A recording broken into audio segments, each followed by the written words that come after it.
High কমিশনে ঢুকে জাতির পিতার ছবি নিয়ে অপমান করেছে। এত সাহস কোথা থেকে পায় আমি জিজ্ঞাসা করি।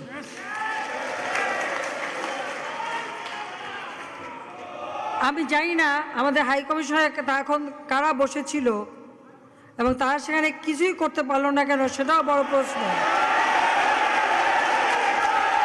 আর আমি আমার প্রবাসী যারা বাঙালি, না আমার প্রবাসী বাঙালিদেরও আমি বলবো যে যারা এই ঘটনাগুলি ঘটিয়েছে তারা চলাফেরা করে না, তাদের দেখেন না।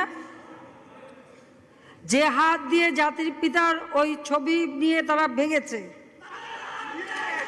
তাদের যা উপযুক্ত করা উচিত সেটা করতে হবে। কারণ জাতির পিতার নাম মুছে ফেলার চেষ্টা করা হয়েছিল, তো তারিখ যেহেতু দূরের কথা, ওর বাপ তো চেষ্টা করেছিল এই নাম মুছতে, ওর বাপও চেষ্টা করেছে।